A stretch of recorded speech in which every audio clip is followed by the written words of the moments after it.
Eu queria dizer que o último evento me deixou muito, muito tocada. Assim, toda a história que ela contou, gente, que força, que eu falei, quando eu crescer eu quero ser igual,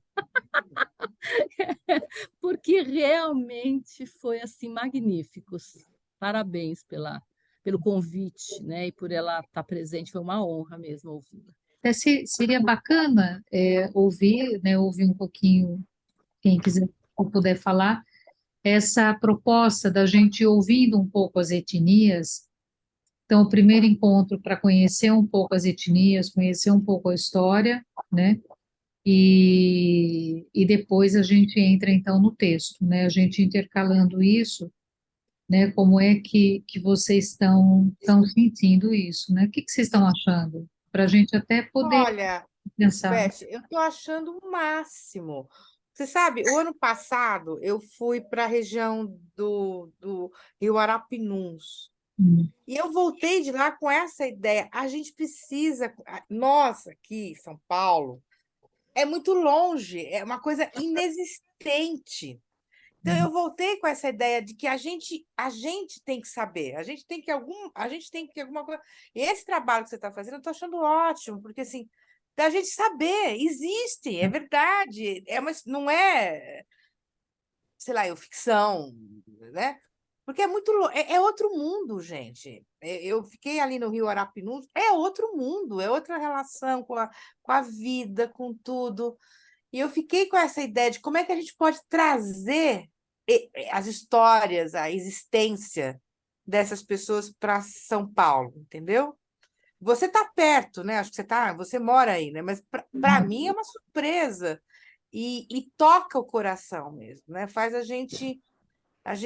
é isso, o quanto a gente não sabe do nosso país, né? O quanto a gente não sabe a história verdadeira do nosso país, né? O que está acontecendo agora, não é só em 1500, né? Então, sou muito grata também por esse jeito que você organizou, sabe? Traz vida, traz alma. Ou então, como está na moda, lugar de fala. É isso. Eles têm que falar, gente, e a gente tem que ouvir.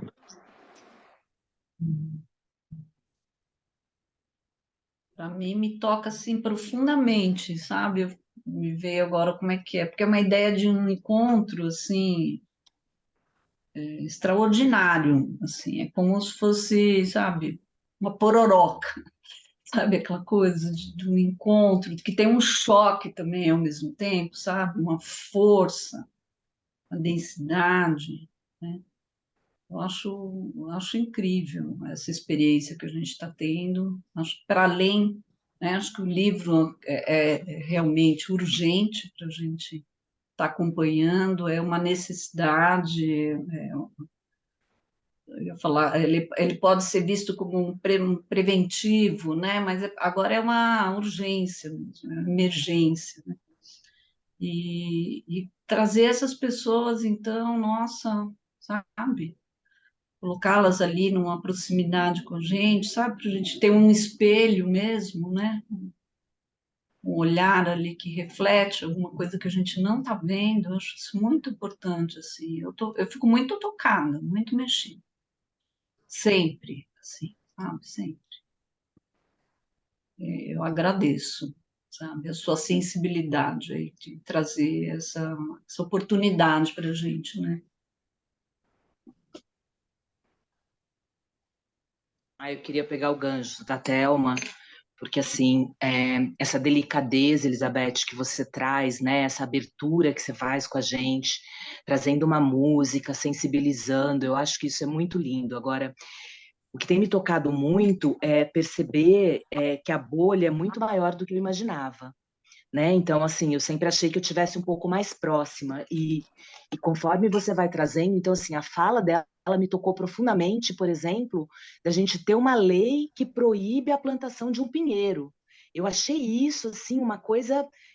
assim, a gente não tem conhecimento disso, né? É uma coisa extremamente absurda. Quantas pessoas que moram lá têm conhecimento dessa lei? Então, agora, quando tiraram os garimpeiros, eu sabia que tinha garimpeiros, mas eu não imaginava a quantidade de garimpeiros. Então, assim, eu tenho cada vez mais ficado assustada o quanto eu estou numa bolha. E imagino que, assim, eu que tenho uma cabeça mais aberta, que procuro estar mais próxima.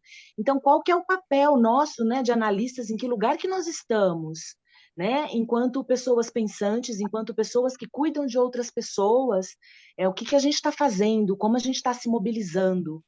Então, esses encontros têm sido assim profundos. Inclusive, eu já tinha, né, visto a exposição do Xingu, que tá lá no IMS. Eu voltei depois da fala dela. Eu falei, não, eu preciso rever isso. São imagens muito fortes, são fotografias que mexem profundamente com a gente. A fotografia deles não, né? Porque são duas partes, são dois momentos. Então, a deles mostra ele se apropriando dessa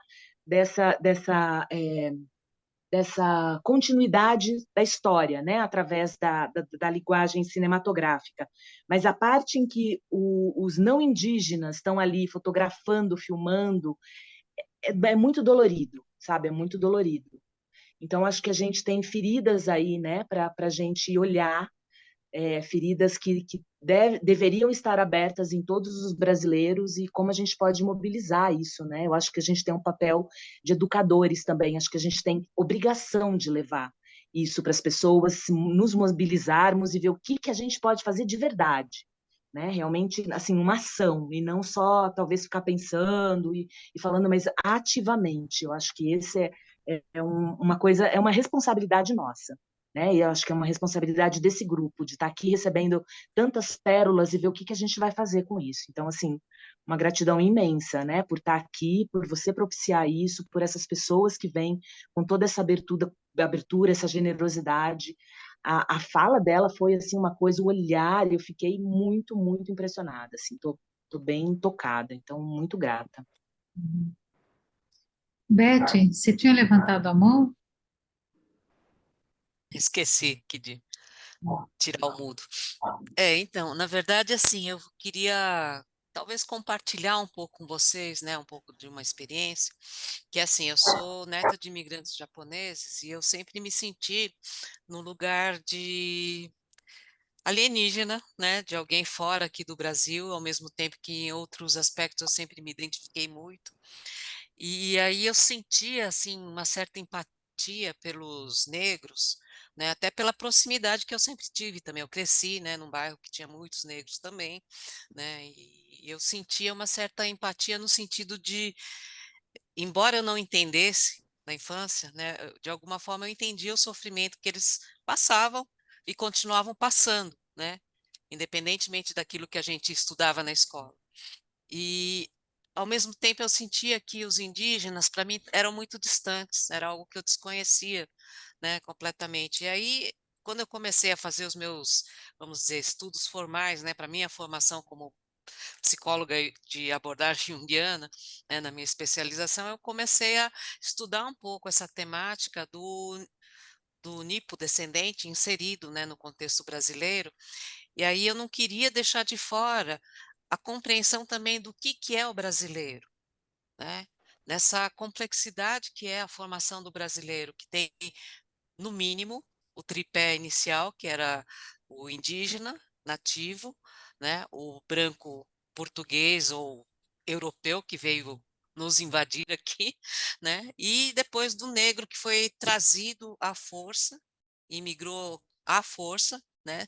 Sem ser por vontade própria, e que tudo isso foi meio que dando algumas diretrizes para a formação da nossa alma. Então eu sempre senti sei lá, uma necessidade de fazer esse contato de uma forma mais, sei lá, eu não consigo verbalizar muito bem o que é, né? Eu tenho na cabeça, mas para mim é muito difícil verbalizar. Então, eu fiquei muito tocada também, né, com o encontro da semana passada, que foi o primeiro que eu participei aqui com vocês, que eu entrei já pegando o bonde andando, né?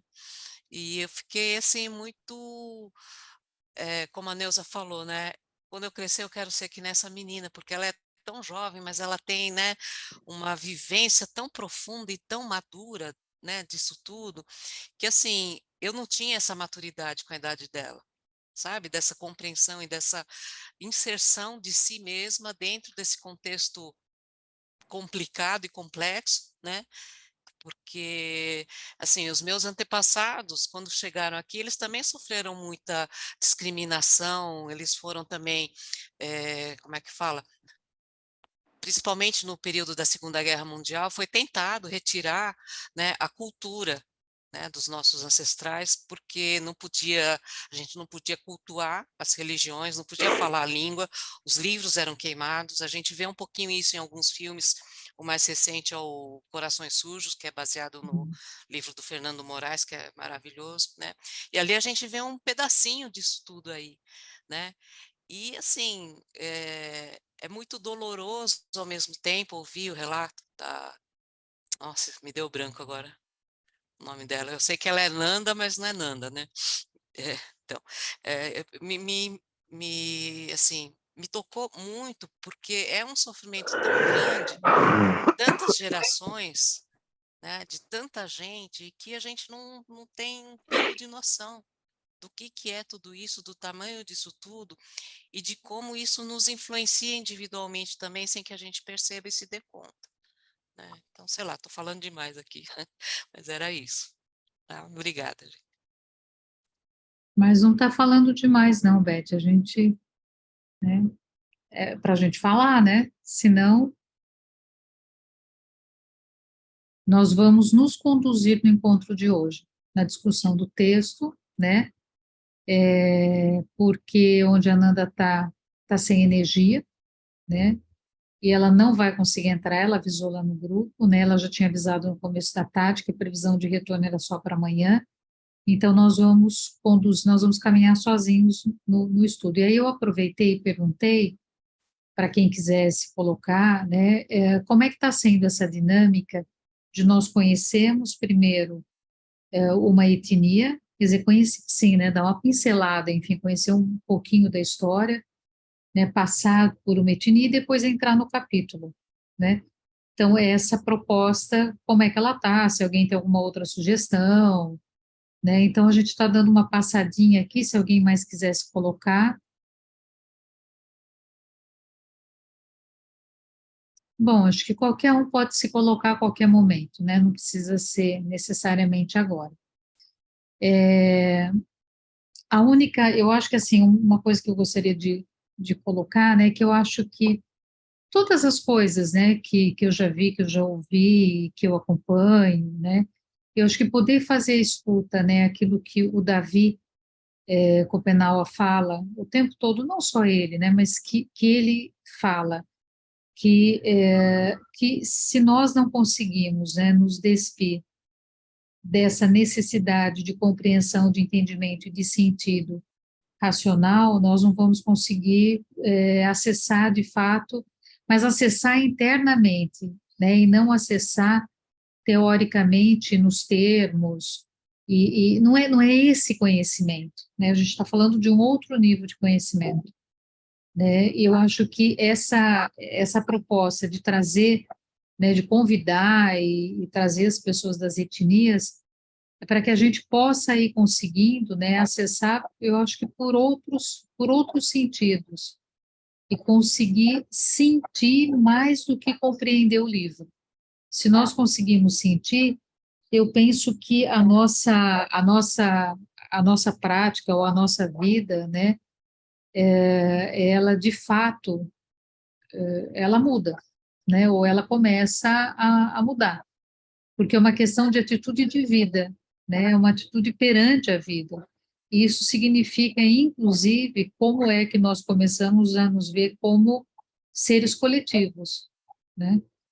E se ver, sentir e atuar como seres coletivos, né? À medida em que nós somos responsáveis, não responsável, né, naquele sentido, eu acho que enviesado, que talvez tenha chego pelo cristianismo, né, que é a coisa da culpa, né, do sofrimento, ou que nós, não, mas que nós somos uma comunidade, de fato, né?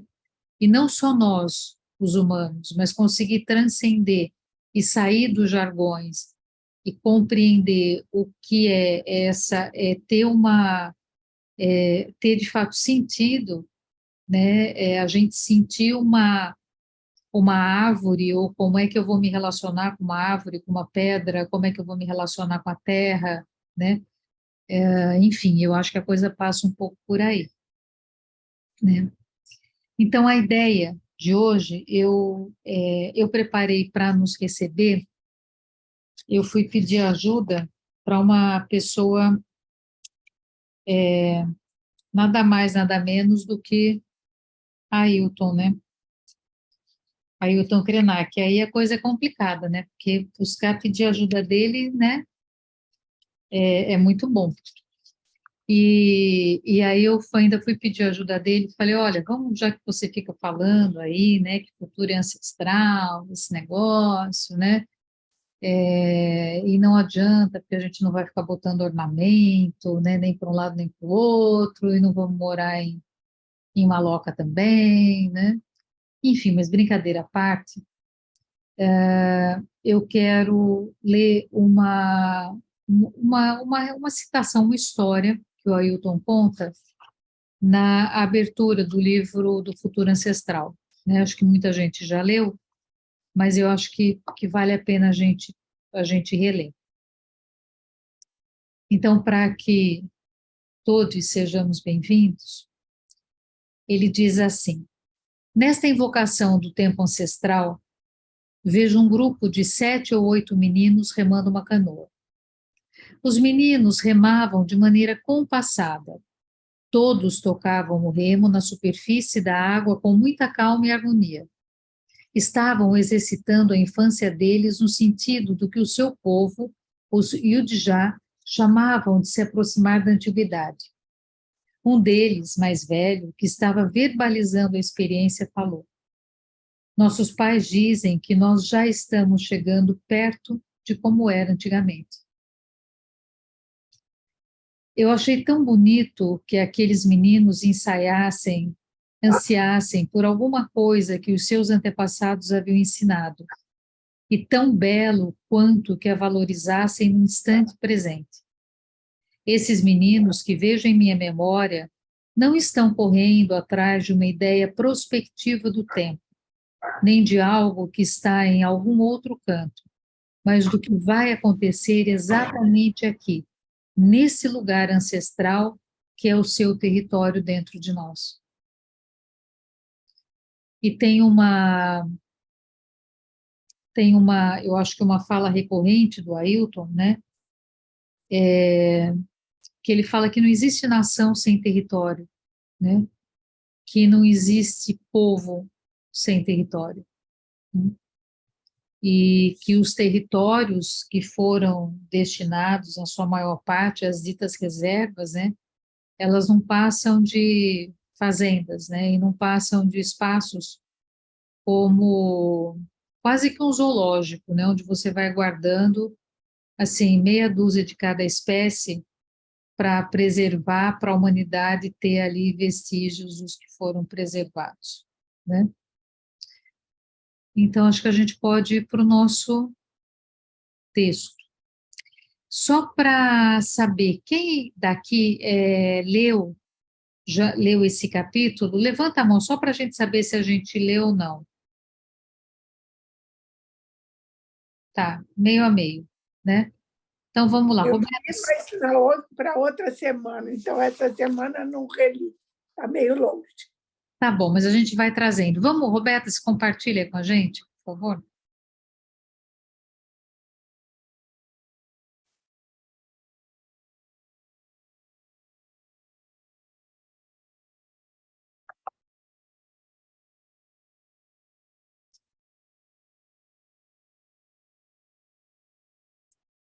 Deixa eu só abrir o meu aqui também.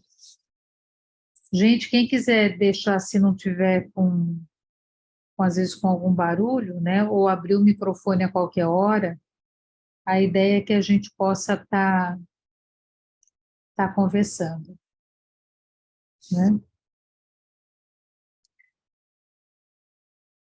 Você pode mudar, Roberta, por favor? Eu pensei de nós começarmos a ler, é um texto, eu acho que um pouco maior, então não sei se nós vamos conseguir ler ele inteiro. Então, opção 1, nós seguimos na leitura dele e comentamos. Opção 2, nós começamos lendo para fazer um aquecimento e todo mundo se localizar, e aí a gente segue com as observações que que todas e todos aqui fizeram do texto. Ou seguimos lendo e conversando e vamos até onde vamos. Opinem, por favor. Terceira alternativa. Tá. Eu também acho mais legal. Começa um pouquinho, porque, na verdade, eu acho que as coisas mais interessantes estão no final, né? Quando ele fala, ele fixou a palavra dentro de nós. Acho que esse começo é mais autobiográfico, né? Podia até fazer um resumo, se alguém topasse. Ou vamos ler um pouquinho. Tá, mais alguma sugestão?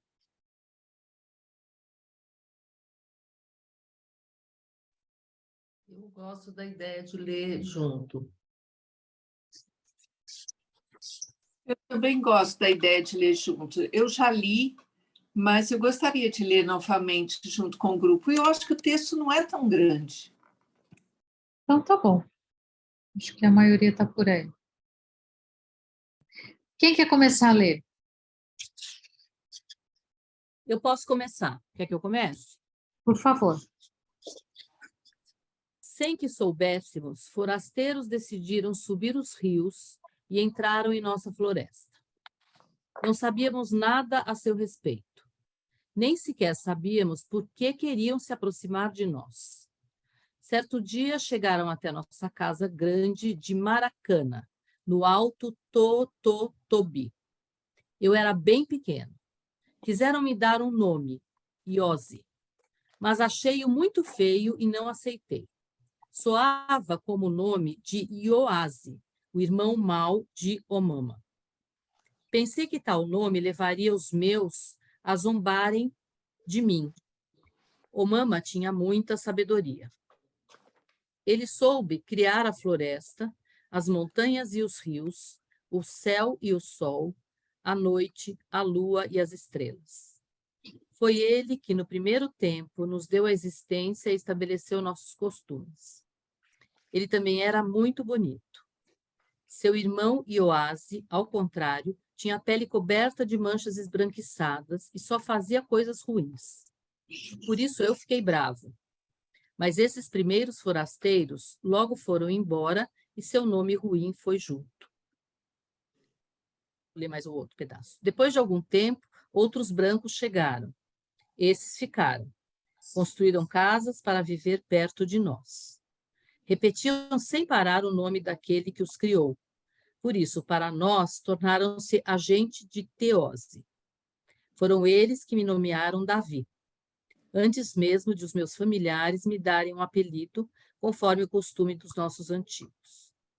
Os brancos me disseram que esse nome vinha de peles de imagens em que estão desenhadas as palavras de Teose.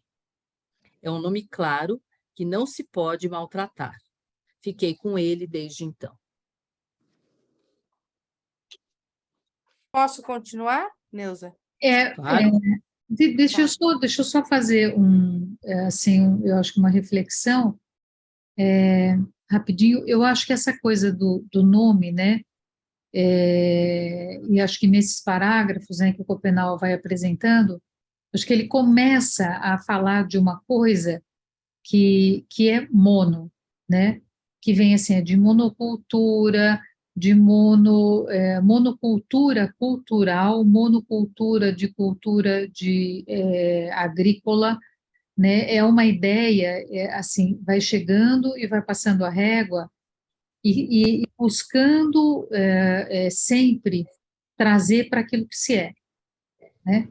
Como se talvez esse entendimento, né, essa ideia de uma aproximação à cultura e não de um entendimento, essa aproximação da cultura e não de um entendimento racional, que esse entendimento racional, ele faria com que nós trouxéssemos, muito provavelmente, para o que nós somos. E aí nós simplesmente correríamos o risco de justificar o que nós estamos lendo, nós faríamos eu não sei, como um monopensamento, né? A gente colocaria tudo dentro daquilo que é compreensível para a gente. Eu acho isso tão importante aqui nesse começo de texto que ele apresenta, né?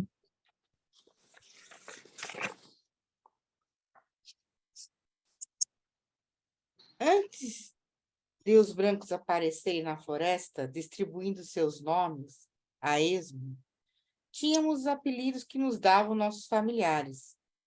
Porém, entre nós, não são nem as mães, nem os pais que dão nome às crianças. Este só se dirige a seus filhos pequenos com o termo Ocea, filho, filha, os quais chamam ambos de Napa, mãe. Mais tarde, quando crescem, chamarão o pai de outro nome, que é Apá, pai. São os membros da família. Gente, só uma sugestão.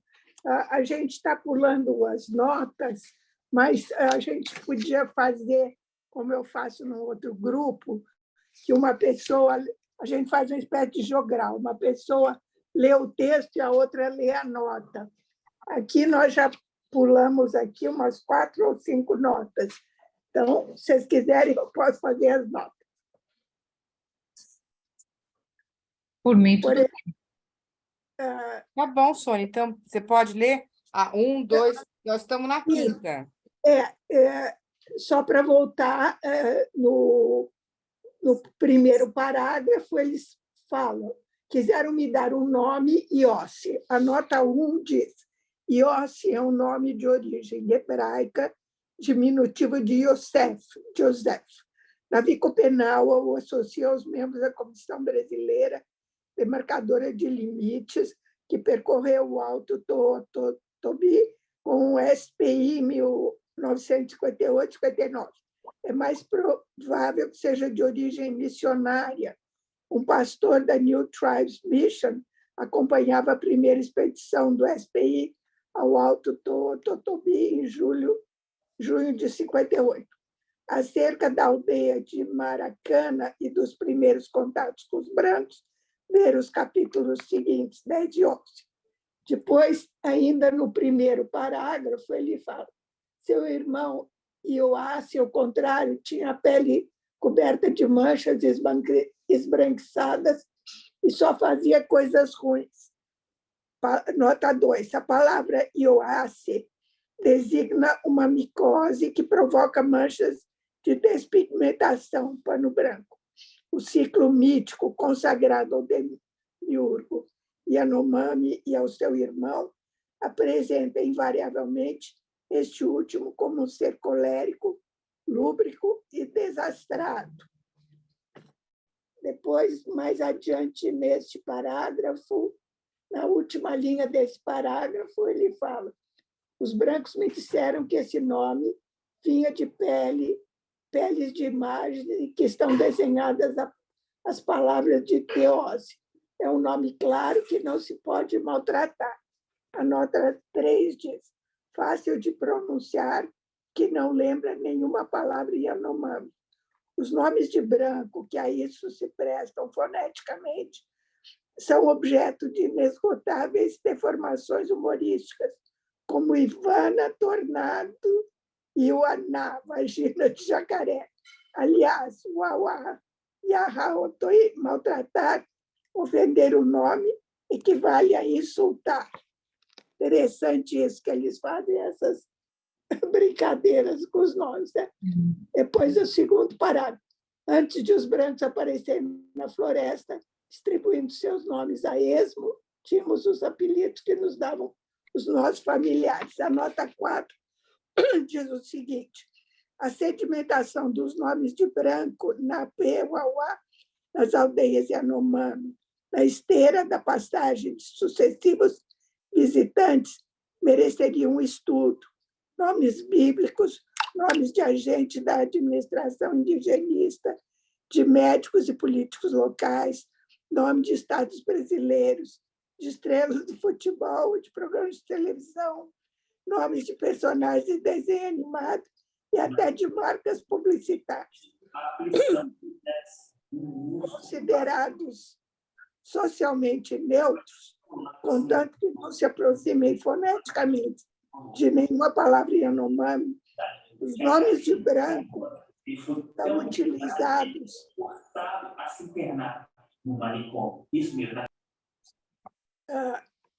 os nomes de branco são utilizados não apenas em situação de contato, mas cada vez mais entre os jovens Yanomami.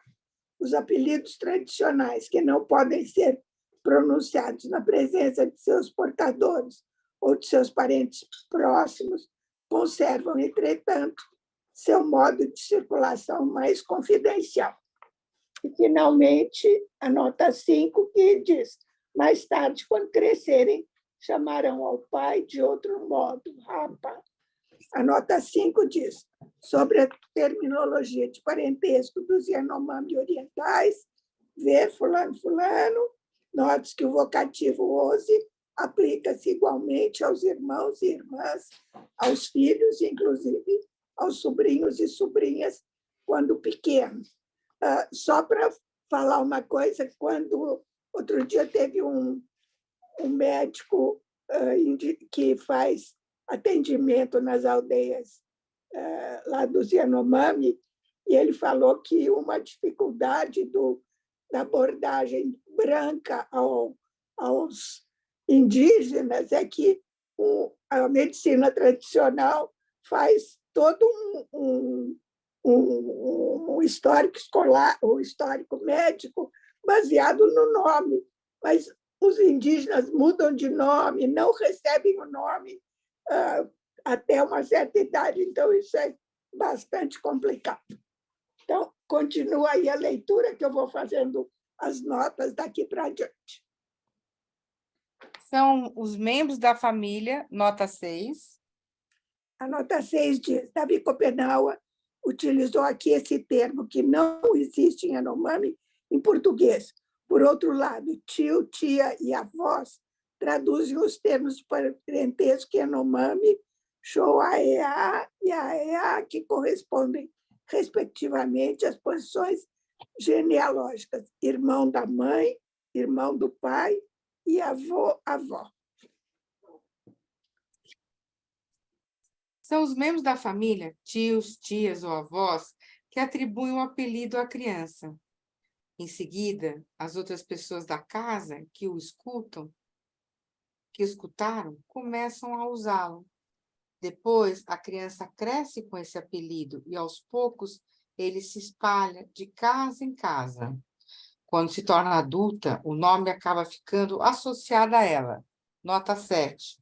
Os Yanomami designam esses nomes da infância pela expressão... Bom, desculpem eu, que eu vou lendo do jeito que eu consigo, mas não tenho a menor ideia como fala isso. Uauauá, oxikuoi. Assim, chamaram a um dos irmãos de minha mulher de Wari, porque quando era pequeno, resolveu plantar de brincadeira uma árvore Wari, marre, atrás de sua casa.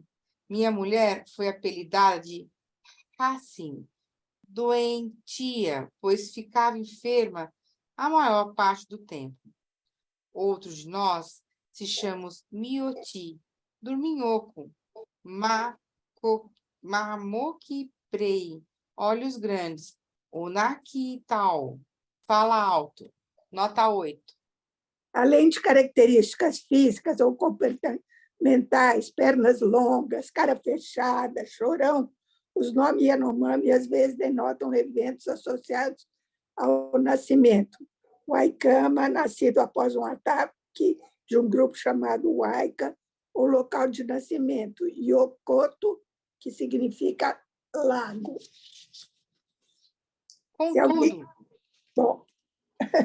Contudo, na idade adulta, gente de longe, por maldade, às vezes acrescenta outros apelidos aos da infância. Nota 9. Gente, eu posso continuar lendo, mas se alguém que preferir fazer as notas, fica à vontade. Hein? Então, vamos lá. A gente de longe, Praha Keri TP ou outra gente, e a ou TP são, nesse caso, não parentes e habitantes de outras casas comunais.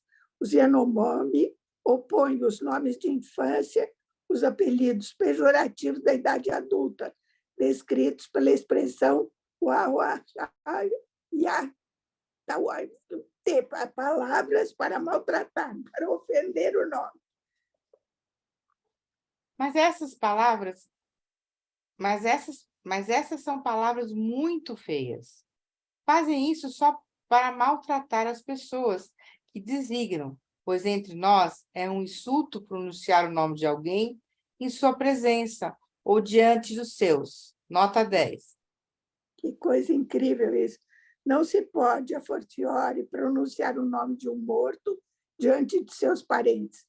Além disso, perguntar abruptamente seu nome tradicional a qualquer Yanomami o deixará constrangido, e a resposta em geral será: não tenho nome ou não sei, pergunte a outra pessoa.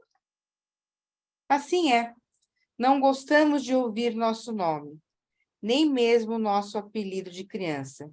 Isso nos deixa furiosos de verdade. E se alguém o pronunciar em voz alta, vingamo-nos em seguida, fazendo o mesmo. É assim que trocamos insultos, expondo nossos nomes ao ouvido de todos. De modo que aceitamos ter nomes, contanto que fique longe de nós. São os outros que os usam, sem que saibamos. Mas acontece, às vezes, de apelidos de infância serem pronunciados na presença das crianças. Porém, assim que elas começam a crescer, isso deve acabar. Na adolescência, ninguém quer mais ouvir esses apelidos. A pessoa fica furiosa de ouvir seu nome ser pronunciado.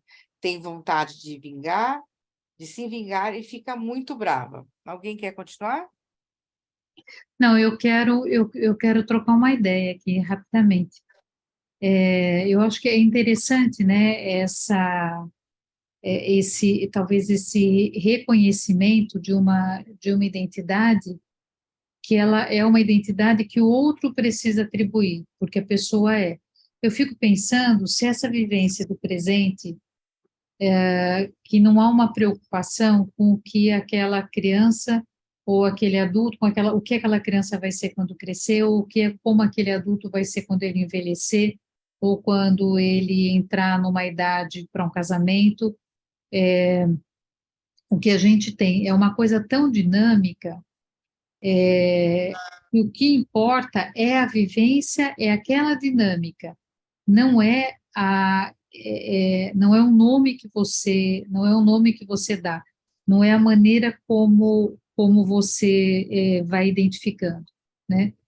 Eu acho que essa dinamicidade e essa plasticidade, né, é uma situação do nome, mas que ela diz respeito a absolutamente todas as vivências, né?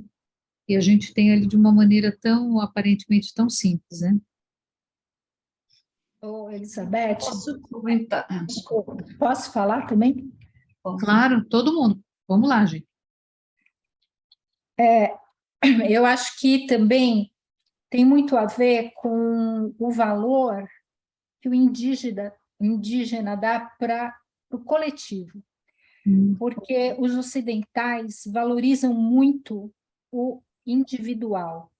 Então, a criança, né, quando nasce, ela recebe um nome e ela é incentivada, né, a se reconhecer por esse nome, né?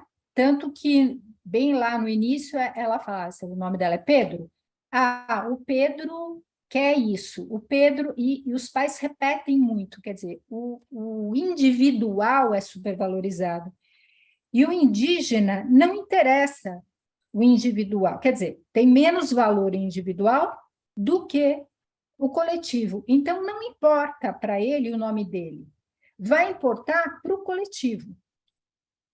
Entendeu? Então, o outro que precisa chamá-lo pelo nome para discriminá-lo ali do coletivo, mas ele não. Eu achei que também tinha a ver com isso.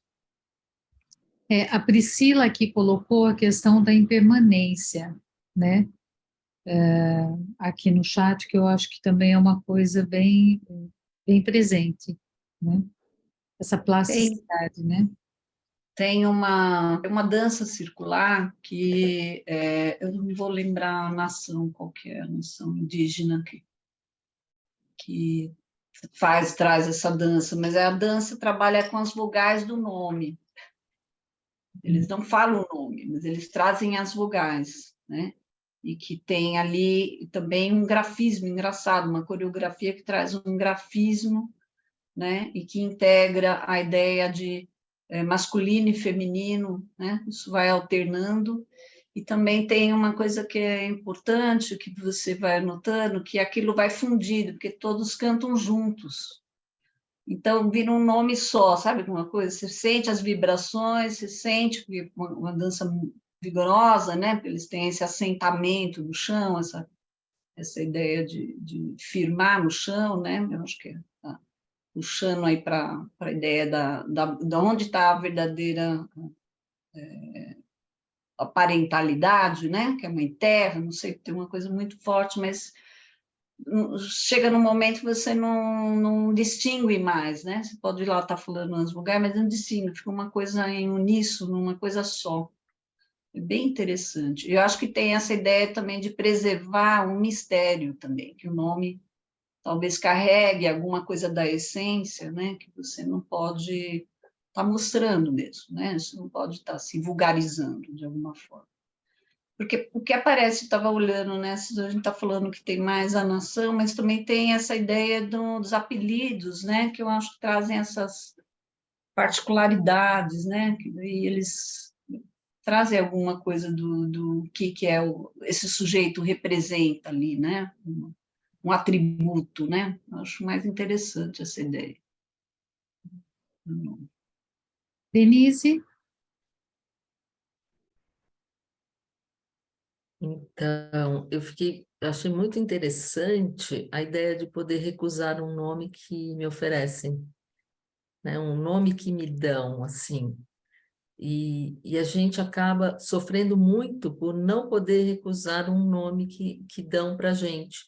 Então, o bullying, por exemplo, ele é muito apoiado em nomes que nos dão, né? E que cola na gente, como se fosse uma tatuagem. E a gente não consegue se defender disso. Eu achei tão bonito ele poder recusar um nome que é dado, né? E essa possibilidade, olha quanta coisa que abre, né, de possibilidade quando você pensa, nossa, eu posso recusar um nome, né? Quem escolhe sou eu, né? Isso é uma coisa muito linda, eu fiquei encantada. E acho que isso que você está dizendo, Denise, né, talvez nos aponte como é que o fato de se pensar como ser coletivo não anula a individualidade, né? Porque você tem a possibilidade de recusar um nome, né? A individualidade, ela está preservada e dentro do coletivo. Você não tem uma anulação, né? Porque a gente não tem uma homogeneização. E eu acho que essa questão dos apelidos também é interessante, que ele não é de uma forma jocosa, né? Como na nossa cultura onde você pega uma pessoa de óculos, né, e passa ali a ser quatro olhos, né? Uma pessoa mais magra, né, que é a vara de não sei o quê, e assim vai. Então, não tem exatamente pelo reconhecimento das diferenças que você pode falar a respeito das diferenças ou daquelas características, e isso não é uma agressão, né? Isso não é jocoso, né? Porque tem uma ética relacional, É. né, colocada, na qual faço parte do coletivo, mas as pessoas estão interessadas na minha essência. As pessoas, exatamente porque eu colaboro com o coletivo, eu tenho um valor. Eu tenho um valor que está relacionado com aquilo que eu posso oferecer. Então, que só eu posso oferecer é valorizado.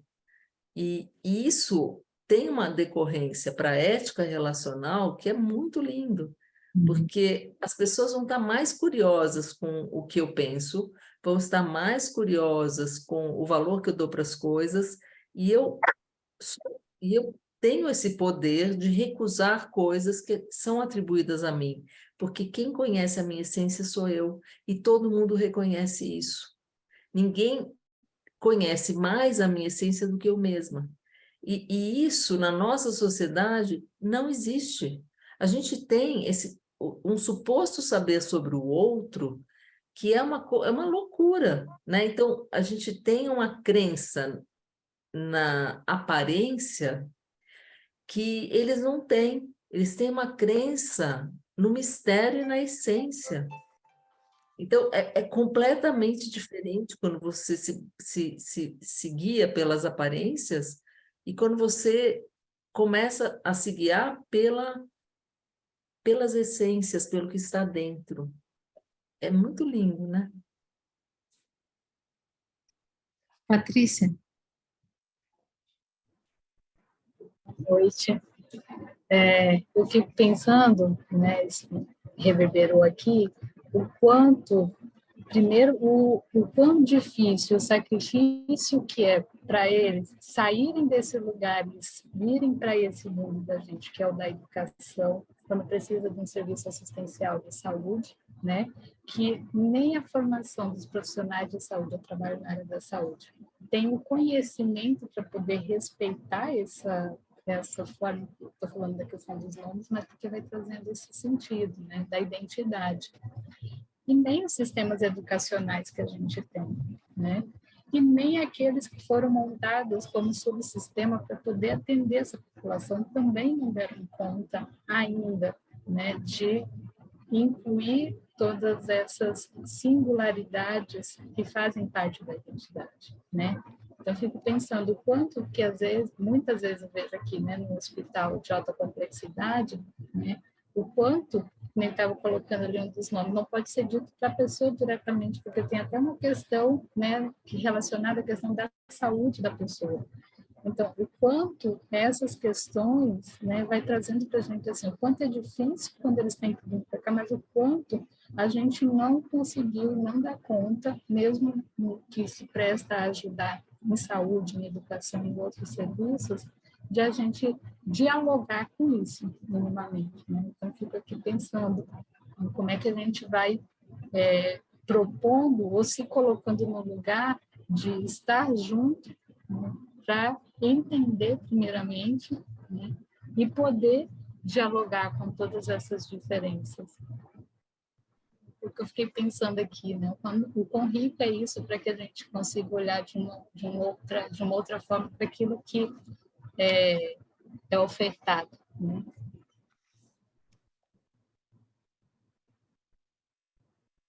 Roberta? Eu estou pensando aqui que essa é uma discussão importante, inclusive, entre nós, porque a dificuldade de aceitação do nome social, né, é também real e muito grande em vários espaços.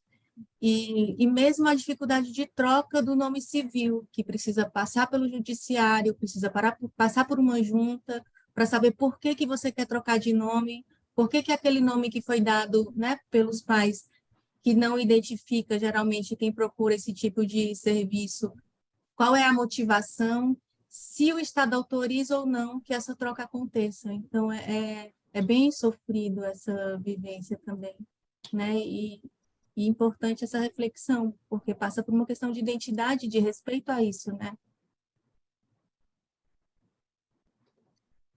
Roberto, eu acho que isso que você tá dizendo, né, lembra também o quanto os nossos corpos pertencem ao Estado.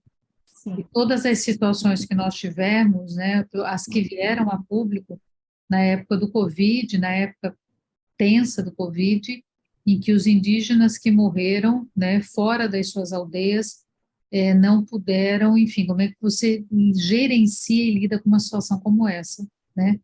E não puderam, né? E não era só entre aspas, né, pela contaminação, mas de fato, porque é mais uma forma de controle e de tentativa de anulação e de negação né, de uma outra forma de vida, né, de outros mundos, né? Pessoal, eu posso falar? Pode, Eu não queria Priscila. abrir.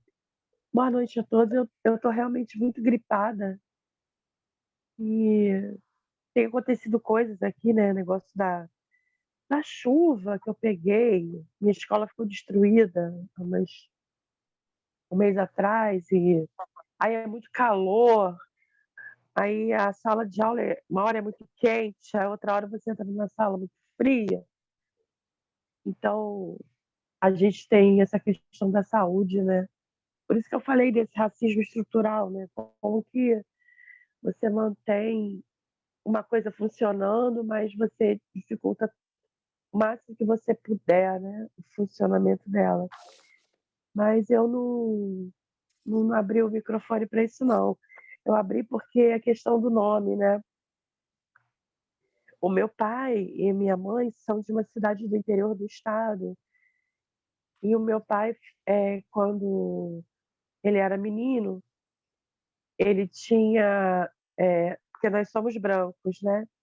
Ele tinha o que ele chama de irmão preto, né? E tinha a mãe preta dele, que era a moça que cuidava dele, porque a minha avó era professora e dava aula cuidava dele e dos irmãos, né? Dava aula numa localidade próxima.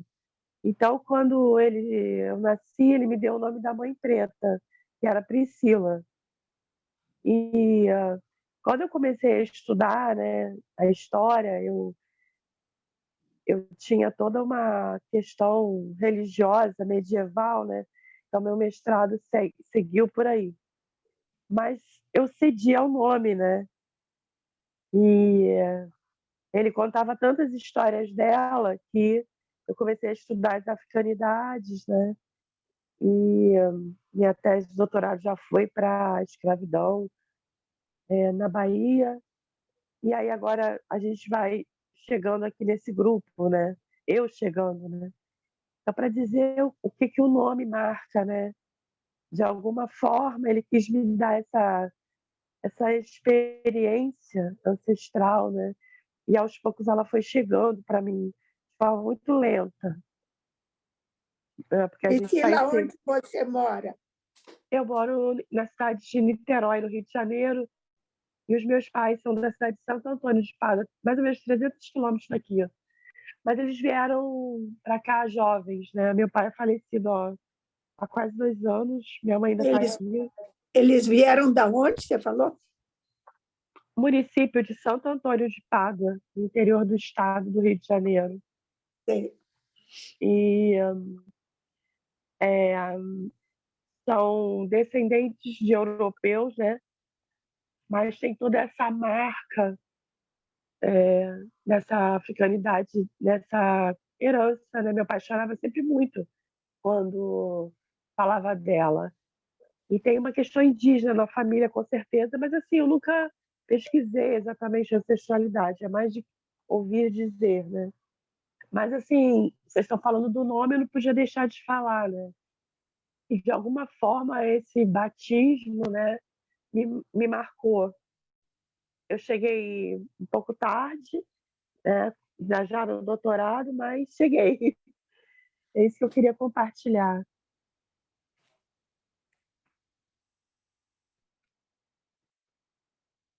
Nós vamos ter mais adiante, no segundo semestre, uma pessoa conosco da etnia Mura. Aliás, nós vamos ter 2 pessoas, né, acho que 2 gerações conosco.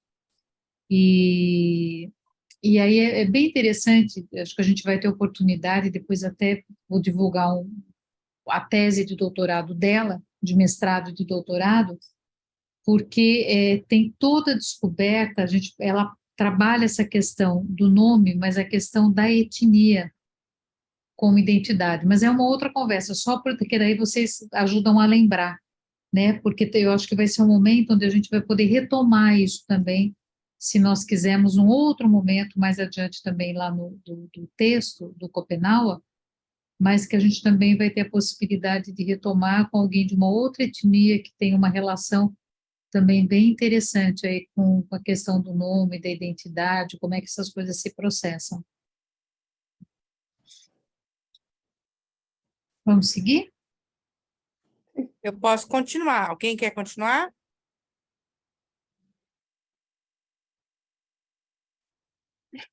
Quando me tornei homem, outros brancos resolveram me dar um nome, mais uma vez. Dessa vez era o pessoal da FUNAI. Começaram a me chamar de Davi Chiriana.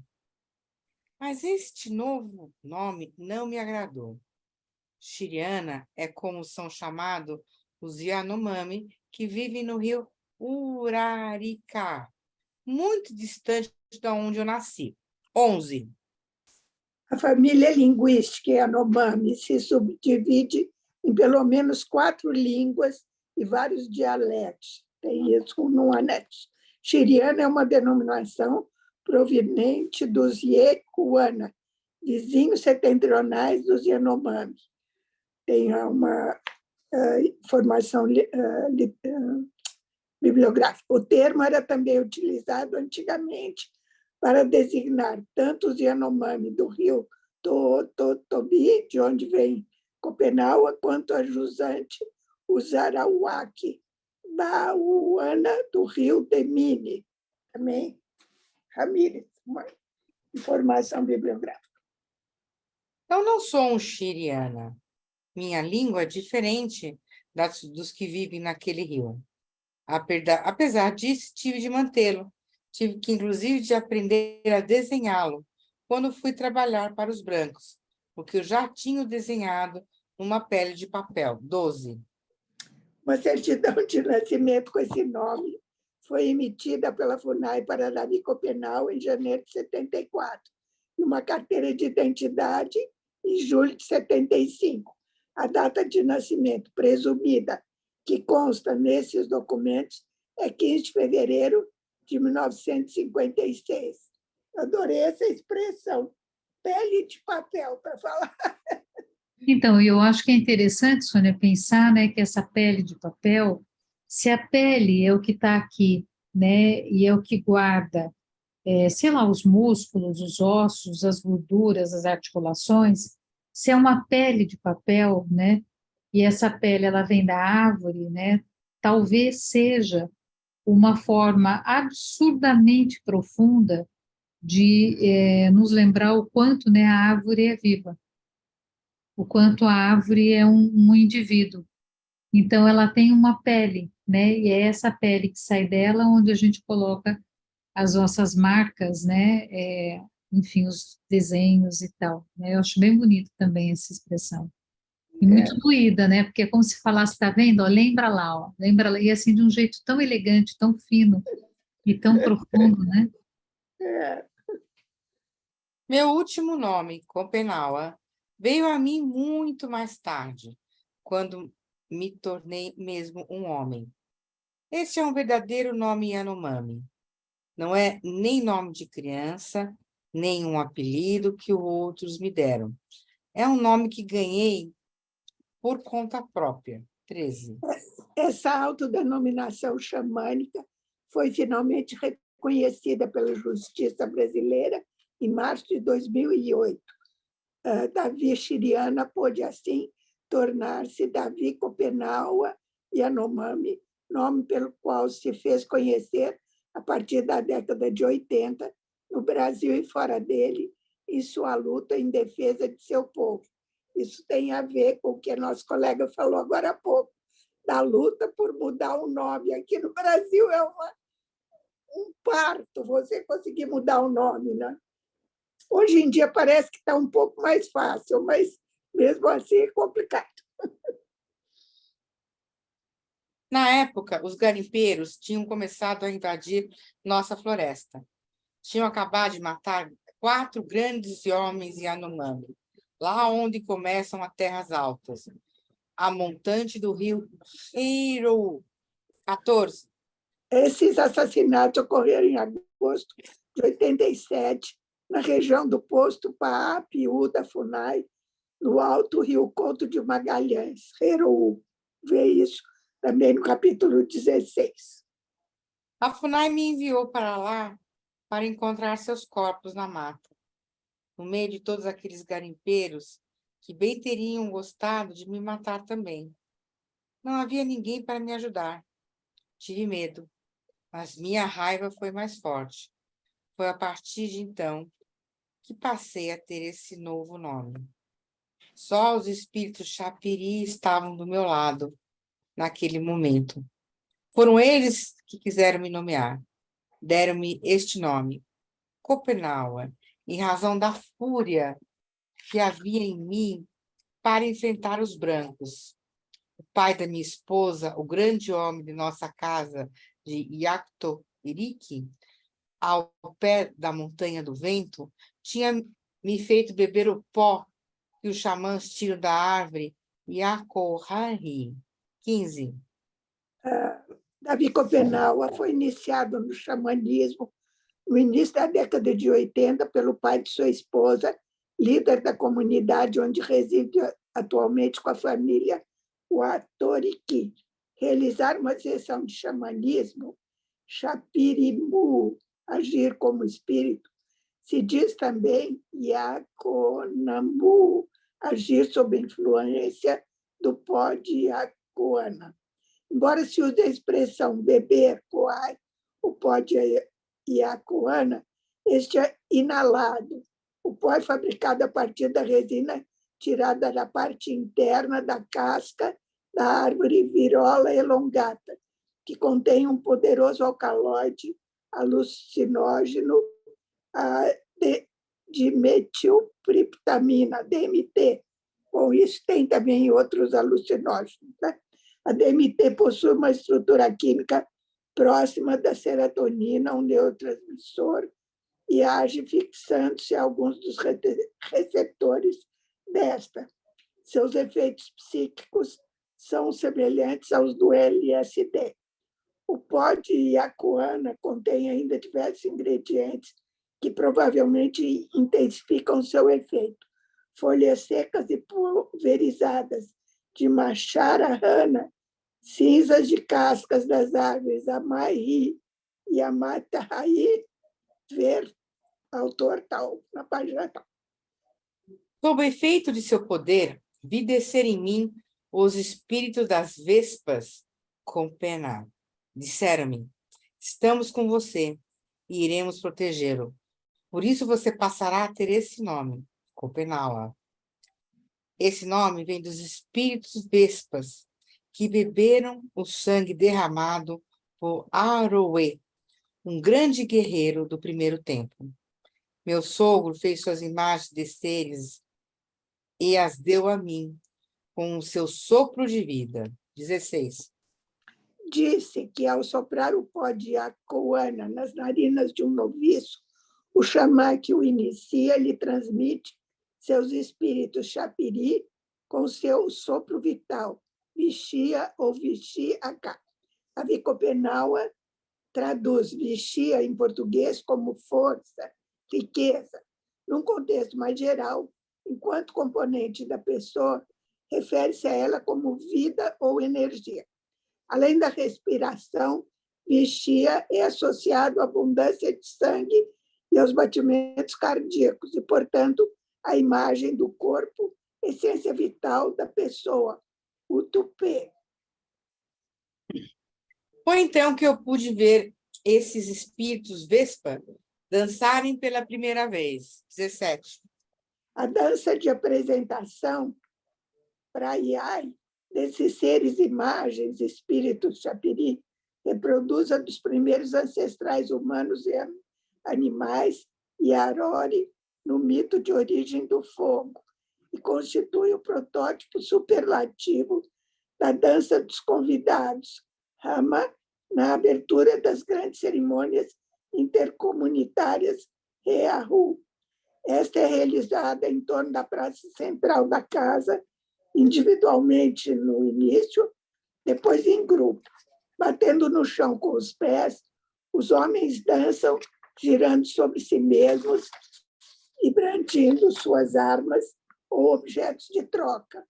As mulheres agitam galhos novos de palmeira enquanto se movem para frente e para trás. Opa, peraí que Oxi. Depois da nota 17.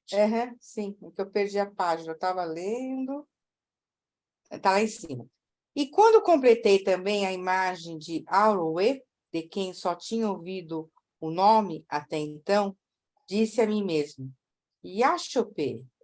Então, foi esse antepassado que pôs em nós a coragem guerreira. Esse é o verdadeiro rastro daquele que nos ensinou a bravura. 18. O rastro do ensinamento que remete à origem mítica de um costume se diz Hiramano, de Hira, nomear, ensinar, criar, ma, passivo, no, rastro. Aroheu nasceu nas terras altas, na floresta daqueles a quem chamamos gente da guerra. 19. Para os Yanomami das terras baixas, o epicentro da guerra e do ímpeto guerreiro está situado entre a gente das terras altas, no coração histórico do território Yanomami, na Serra Parima. Sobre essa gente da guerra, que eu não sei falar, ver o capítulo 21. Era muito agressivo e destemido. 20. Aitiriri, a palavra utilizada aqui por Davi Copenau, tem ambos os significados. Atacava sem trégua as casas próximas à sua, e cada vez os parentes de suas vítimas cercaram-no e, por vingança, fecharam-no um após o outro. Depois, quando seu soco parecia ter parado e ele aparentava estar mesmo morto, abandonaram seu cadáver coberto de sangue no chão da floresta. Então, os guerreiros matadores, 21, o estado ritual Onokae, do guerreiro homicida que tem a testa engordurada, remete ao fato de se considerar que ele tem de digerir ritualmente o Nakaemau, o cadáver ensanguentado e a gordura de sua vítima. diziam a si mesmo, está bom, ele vai apodrecer aqui e nosso rancor está apaziguado. E iam embora, satisfeitos com a vingança. A uma dada altura, exaustos, faziam uma parada na mata e, despreocupados, tomavam um banho no igarapé. Contudo, o cadáver de Aroe sempre voltava à vida depois de ter sido abandonado. Era tão resistente que ninguém podia acabar com ele. Voltava a si e saía no encalço dos seus agressores. Alcançavam e fechavam até o último. Acontecia sempre do mesmo modo. Ninguém conseguia matar Aroe. Ele era mesmo muito tenaz e belicoso. Com o passar do tempo, seus inimigos perplexos perguntavam-se: o que faremos? Como conseguiremos fazer com que morra para sempre? Alguém propôs: vamos decapitá-lo. Todos concordaram e puseram logo a caminho para tentar acabar com ele. Crivaram de novo o corpo de Aroe de flechas, e dessa vez não se contentaram em deixá-lo por morto no chão da floresta. Cortaram-lhe a cabeça. E assim, apesar de todos os seus esforços, Aroe não foi mais capaz de escapar da vingança de seus inimigos. Recobrou um sopro de vida e tentou recolocar a própria cabeça no pescoço várias vezes, mas em vão. Acabou morrendo mesmo. Então, seu fantasma se dividiu e se propagou para longe, em todas as direções. Foi assim que ele ensinou a coragem guerreira. Que os brancos não pensem que os Yanomamis são valentes à toa. Devemos a nossa valentia a Aroe, 22.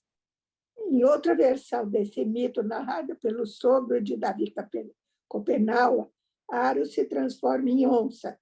A terminação "ue", acrescentado ao nome desse personagem, é um empréstimo à onomástica dos Yanomami ocidentais. O cadáver decapitado de Aroê jazia sobre as folhas secas que cobriam o solo. Todo o seu sangue tinha se esparramado pelo chão aos poucos. Então, as vespas das florestas se reuniram com as formigas Shiro e Kashi nas folhas ensanguentadas para se fartarem. Foi assim, sorvendo o sangue de Aroê, que elas ficaram agressivas e sua picada tão dolorosa. Quando vemos um ninho de vespas numa árvore, não ousamos chegar perto. São muito as vespas a mata e outras tantas suas imagens. Por isso, também as fazemos descer como espírito chapiri, para atacar os seres maléficos. 23. Esses seres maléficos da floresta são designados genericamente pela expressão ne, wari, pene, valor de wari, mal, plural, p, plural. Ou fechar o japiris guerreiro dos xamãs distante. Passei a ter o nome Compenal porque se parece com os dos espíritos vespas, cujas imagens vi beber o sangue do grande guerreiro Aroê, quando tomei o pó de Iacoanã. Assim, recebi esse nome para defender os meus e proteger nossa terra, pois foi Aroê, no primeiro tempo, que ensinou a bravura a nossos antepassados. Se os brancos não tivessem entrado em nossa floresta quando eu era criança, com certeza eu teria me tornado um guerreiro e, tomado pela raiva, teria flechado outros Yanomami como vingança. Cheguei a pensar nisso, mas nunca matei ninguém. Sempre contive meus maus pensamentos acima de mim e fiquei quieto, lembrando-me dos brancos. Dizia a mim mesmo: se eu flechar um dos nossos, esses forasteiros que cobiçam a floresta dirão que sou mau e não tenho nenhuma sabedoria. Não farei isso, porque são eles que nos matam com suas doenças e suas espingardas. Hoje é contra eles que devo dirigir meu rancor. Assim, pouco a pouco, meu nome foi ficando mais longo. Primeiro foi Davi, o nome que os brancos me atribuíram na infância, depois foi Compenaua, o que me deram mais tarde os espíritos vespas. E, por fim, acresci Yanomami, que é uma palavra sólida, que não pode desaparecer, pois é o nome do meu povo. Eu não nasci numa terra sem árvores. Minha carne não vem do esperma de um branco. 24. Para os Yanomami, a carne e o sangue do feto são formadas pelo esperma do ou dos genitores acumulado por sucessivas relações sexuais durante a gravidez. A carne e o sangue. Sou filho dos habitantes das terras altas, da floresta, e caí no solo da vagina de uma mulher Yanomami. Sou filho da gente a qual o Mama deu a existência no primeiro tempo. Nasci nessa floresta e sempre vivi nela. Hoje meus filhos e netos, por sua vez, nela crescem. Por isso meus dizeres são os de um verdadeiro Yanomami. São palavras que me ficaram na solidão depois da morte de meus antigos. São palavras que os espíritos me deram em sonho. E também palavras que vieram a mim, escutando as maledicências dos brancos a nosso respeito. Estão enraizadas com firmeza no fundo do meu peito. São essas palavras que eu gostaria de fazer ouvir agora, com a ajuda de um branco, que pode fazer com que sejam escutadas por aqueles que não conhecem nossa língua. Vocês não me conhecem e nunca me viram.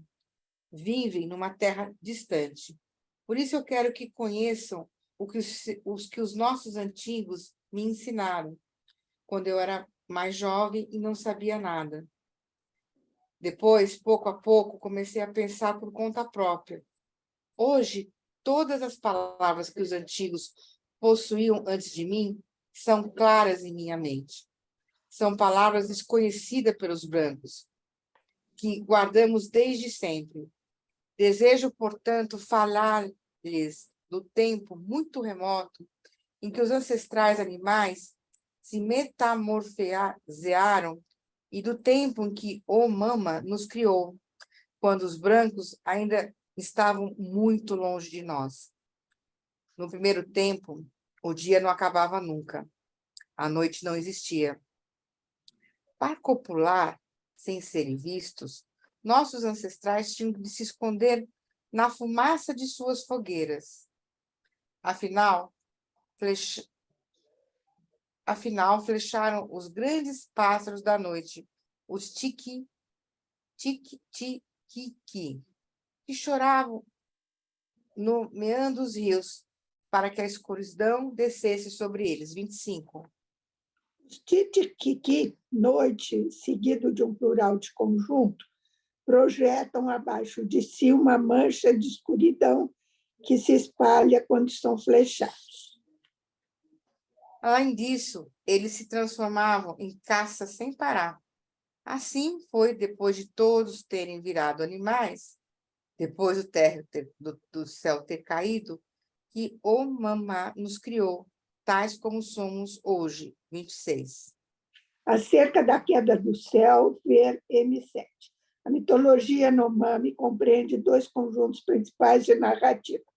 O primeiro descreve a socialidade anômica dos ancestrais humanos/animais, Yarori, da primeira humanidade, que provocou sua metamorfose em caça, Yaru, e a de suas imagens, o Topi, e espíritos xamânicos, Xapiri. O outro desenvolve a gesta do demiurgo Omama e de seu irmão, o enganador, e o Asi, criadores do mundo e da sociedade humana atuais. Nossa língua é aquela... Pessoal, peraí, Marta, deixa eu só propor uma coisa. Eu não sei como vocês sentem, mas eu acho que a gente vem aqui de uma fala tão importante, tão densa, né? De como eu ouço, assim, a Marta vai lendo, né? E quando, às vezes que eu li também, assim, é uma fala firme, né? Uma fala segura, que eu acho que valeria a pena a gente parar um pouquinho e pensar, sentir, mesmo que a gente não comente muito, se não quiser comentar, mas o que essa firmeza, né, e como que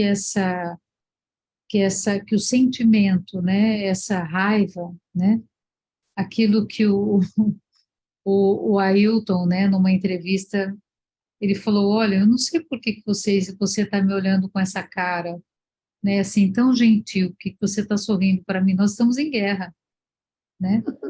Então, eu não entendo por que você está me olhando com essa cara, assim, né, tão gentil. Essa firmeza, né, esse sentimento, a maneira de lidar com o sentimento, a maneira de lidar com a raiva, o reconhecimento, acho que a gente fala tanto disso, né, de como é que a gente, uma palavra que, essa entrevista assim, é maravilhosa do Ailton, e é a maneira como a gente lida, né, com os sentimentos, né, acho que tem uma palavra que eu particularmente não gosto mais, não uso mais, que é de integrar, né, mas de fazer esse reconhecimento e como é que a gente transforma, né, e essa transformação que o Copenau faz, de pegar essa raiva e essa angústia e essa dor, e ele transforma isso numa força para poder fazer um trabalho na nossa linguagem, na minha linguagem, um trabalho de consciência, né? E talvez, porque nós sejamos parte desse coletivo, dessa comunidade, talvez nós não sejamos parentes, mas nós possamos até nos tornar alguma coisa próximo a isso. Então, talvez a não desistência e a transformação dessa raiva, né? E falou, olha, eu não vou ser seduzido a esse modo de vida. Existem outros modos de vida. Esse modo de vida não vai me seduzir. Eu não vou me transformar num igual. Eu vou me manter no meu lugar e para que essa população, para que o povo ao qual ele pertence, que não é o povo dele, né? O povo ao qual ele pertence, possa ter o seu modo de vida e tranquilo, é preciso que a gente passe por um processo também de transformação, para que a gente pare, né, de ficar tão sedento e de cair na sedução desses ouros todos, né, dessas coisas todas que estão ali dentro da terra, né, dessa necessidade de retirar da terra o máximo que nós podemos, mesmo que isso a coloque em profundo sofrimento, né? Ela, e se a terra é quem nela habita, as pessoas que nelas habitam, né? Então, eu acho que esse trecho que a gente foi ouvindo agora, né, na voz da Marta, né, ele fala, olha, é isso, né? Eu acho esse trecho muito forte, né? Tá a Priscila e a Marta aí com a mãozinha levantada. Não, eu só, mais uma vez, agradeço que eu estou com a câmera fechada, né? Mas eu só fico pensando assim, porque tantas vezes esse mundo fala com a gente, né? No cotidiano, que eu fico pensando por que não há uma escuta, né? Tantas vezes essa natureza transborda, tantas vezes a nossa vida se impossibilita, né? Pelo trânsito, pelas coisas que a gente vive no cotidiano, sabe? E eu fico pensando se essa conversa se estabelece, que é uma conversa, né? Algo falando com a gente que não está bom, que não está indo para um bom caminho, né? Não tem escuta, porque eu aprendi assim, sabe Deus hoje, né? Que a gente caminha por tantos lugares, que as formas falam com a gente, né? Tudo fala com a gente, né? Então, porque comigo fala toda hora, assim. Fala tanto que eu tenho cansaço já disso aqui, sabe? Então eu fico pensando assim, falam, mas não escutam, porque falam. Tenho certeza que todo mundo recebe essa mensagem, sabe, das formas. Chamo de formas, né? Seja a natureza, seja alguma coisa do cotidiano, estou chamando de formas. E assim a gente se despede, então, com a história da Roberta, né? Roberta,